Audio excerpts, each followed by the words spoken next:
শীত আইছে আর হাঁস খাবো না, এটা তো কখনো হইতেই পারে না। হাঁসের মজাই হইছে শীতকালে।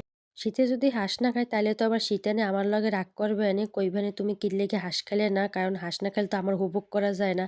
আর তুমি কিল্লেগে আমার হাঁস না খাই উপভোগ করলা। সো হ্যালো এভরিওয়ান, আসসালামু আলাইকুম। কেমন আছেন আপনারা সবাই? আশা করি ভালো আছেন। আপনার দোয়া ও ভালোবাসা আল্লাহর রহমতে আমি অনেক ভালো আছি। তো শীত তো আইয়েই পড়ছে, অর্ধেক হইয়েই গেছে। আপনারা শীতে কয়ডা কয়ডা হাঁস খাইছেন অবশ্যই কমেন্টে কইবেন। তবে আমি এইমাত্র শুরু করলাম, মানে এই ১ম একটা খাইলাম। আর কার, কার পছন্দ শীতে হাঁস খাইতে অবশ্যই বলবেন। শীতেই কিন্তু হাঁস মজা, গরমে কিন্তু একটু হাঁস ভাল লাগে না। আপনি শীতে যেই মজা পাইবেন, আপনি চৈত্র মাসে কিন্তু হাঁস খাই সেই মজা পাইবেন না। তো যারা, যারা খান নাই তারা দ্রুত বাজার ব্যাগটা হাতে নিয়ে বাজারে চলে যান, কারণ দেরি হয়ে গেলে কিন্তু আবার হাঁস পাইবেন না। আর আপনি যদি হাঁস না পান তাহলে কিন্তু আপনার এই পৌষ মাসের হাঁস খাওয়া হইবে না। হাঁস হইছে বরিশালের ঐতিহ্যবাহী খাবার। শীতে বরিশালের মানুষেরা হাঁস একটু বেশিই খায়। যারা পছন্দ করে না তারাও কিন্তু একটা দুইটা খায়। তো আমি এখন পর্যন্ত একটাও খাই নাই। তো হঠাৎ করে মনে পড়লো আমি যদি এখনো হাঁস না খাই তাইলে কিন্তু আমার নাম বরিশাল লিস্টিতে বাদ পড়ে যাইবে। এর লিগে দ্রুত বাজারে যাইয়া টাস কিনে আইনা শুরু করে দিছি রান্দাবাড়া। যারা হাঁস খাইতে পারেন না, মাংস থেকে গন্ধ পান, তারা আমার এই রেসিপিটা ফলো করতে পারেন। আশা করি ভালো লাগবে। যেও হাঁস পছন্দ করে না সেও কিন্তু একদম চেটেপুটে খাবে। যাকগে, অনেকক্ষণ ধরে বকবক করছি। এখন কাজের কথায় আসি। আপনিও কিন্তু অনেক ধৈর্য। এতক্ষণ ধরে কিন্তু আমার বকবকটা শুনতে আছেন। হাঁস রান্না করে আমি কিন্তু এখানে এক্সট্রা কোনো মসলা ইউজ করি নাই। যেগুলোর সাথে আমরা দৈনিক পরিচিত, মানে যেগুলো আমরা সবসময় ব্যবহার করি সেই মসলাগুলোই কিন্তু দিয়েছি। এখানে শুধু এক্সট্রা দিয়েছি হচ্ছে আমি টেস্টি সল্ট আর হচ্ছে সসটা। কারণ এখানে কোনো রাঁধুনি মসলা দিইনি। রাঁধুনি মসলা দিলে আমার কাছে কেন জানি হাঁস ভাল লাগে না। মনে হয় যেন হাঁসের স্বাদটাই চেঞ্জ হইয়া যায়। আপনারা আবার রান্না করতে গিয়ে টেস্টি সল্টটা বেশি দিয়েন না। হেলে আবার আমার দোষ হইবে যে আমি কি আপনাদের রান্নার রেসিপি দেখাইছি। আপনার মাংসের পরিমাণ বুঝা, আমার এখানে মাংস কম ছিল। এর লিগে আমি এখানে অল্প পরিমাণ দিছি। আপনারা যদি ৩-৪ টা হাঁস রান্না করেন তাহলে টেস্টি সল্টের পরিমাণটা সেইরকম দেবেন। একটা রান্না করলে সেরকম হবে। তো এই তো দেখতেছেন দিয়ে দিছি। এরপর দিয়ে দিতেছি আমি একটা হলো যে টমেটোর সস। কারণ এই সসটা দিলে হাঁসের স্বাদটা আরো মজা হবে, কালারটাও সুন্দর হবে রান্নার। আপনারা চাইলে এখানে আরো অন্য রকমের মসলা এড করতে পারেন। তবে আমি মনে করি মসলাটা একটু কম দেওয়াই ভালো। যেগুলো আমরা প্রতিদিনই ব্যবহার করি সেই মসলাগুলো দিয়ে রান্না করলে মনে হয় যেন মাংসের স্বাদটা আরো বাড়ে।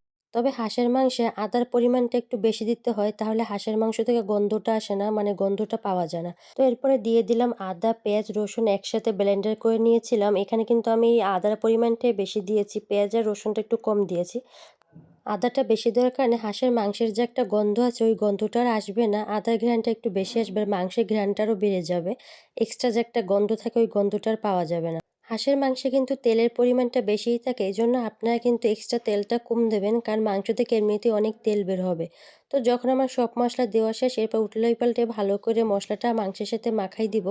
কারণ এখানে তো মাখাই রান্না করা হচ্ছে, এই কারণে মশলাটা ভালো করে মাংসের সাথে মিশিয়ে দেওয়া লাগতেছে। আপনারা চাইলে কষাইও রান্না করতে পারেন, আবার এভাবে মাখাইও রান্না করতে পারেন। মাখামাখির কাজ শেষ, মাংসের সাথে মশলাটা ভালো করে মাখানো হয়ে গেছে। এরপর আমি দিয়ে দিলাম চুলার পাড়ে। এই যে চুলার পাড় দিয়ে কিছুক্ষণ ঢেকে দিয়েছি।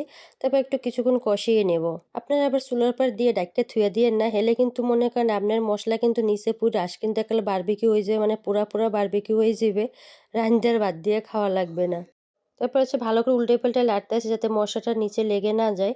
যেহেতু এখানে কোনো পানি দিইনি, পুরো মশলার উপর যে হাঁসটা কষানো লাগতেছে। তারপর আবার কিছুক্ষণ লাইড়াচাড়া ঢাইকা দেবো। তো ঢাকার কিছুক্ষণ পরে দেখেন আমার হাঁসের থেকে পানি বেরিয়েছে এবং তেলটাও ছেড়ে গেছে। মানে কষানো প্রায় হয়ে গেছে। যেকোনো মাংসই রান্না করার আগে আপনারা যে ঝোলটা দেবেন সেই ঝোলটা কিন্তু আগে গরম করে নেবেন। কারণ ঠান্ডা পানি দিলে মাংসটা কিন্তু শক্ত হয়ে যাবে, সেদ্ধ হবে দেরিতে। আর যদি গরম পানি দেন তাহলে কিন্তু মাংস আর তাড়াতাড়ি সেদ্ধ হবে। তো এই তো আমি এখানে ঝোলের ভিডিওটা করতে পারি না, মাঝখানে মিস্টেক হয়ে গেছে। তাই আমার রান্নাটা প্রায় শেষ। এরপর একটু লাড়িচাড়া দিতেছি। তো আপনারা আবার ডাক্কা দিয়ে বইতে কিনা মাঝে মাঝে ২ একটা লাড়াচাড়াও দিয়েন, নইলে কিন্তু আশে কইবে যে মোর লগে এরম বেইমানিটা করতে পারলি তোরা। হাঁসে কিন্তু জম্মের রাগ করবে পরে খাওয়ার পর কিন্তু আপনাকে পেটে বইয়ে প্যাক প্যাক করবে। এর লেগে একটু পর পর কিন্তু হাঁসের দ্বারা দেখতে হইবে যে রান্না ঠিক আছে নি, লাড়াচাড়া দিতে হবে, নইলে হাঁসে যদি রাগ হয়ে যায় আর পেটে বইয়ে যদি প্যাক প্যাক করে ডাক দেয় তো বোঝেন তখন অবস্থাটা কি হইবে। অবশেষে আমার হাঁস রান্না শেষ। এইবার হচ্ছে খাওয়ার পালা। আর এইটা হচ্ছে হলো যে আমার হাঁস রান্নার ফাইনাল লুক। আমার ভিডিওটা কেটে কোন জায়গায় দেখতেছেন অবশ্যই কিন্তু কমেন্ট করবেন।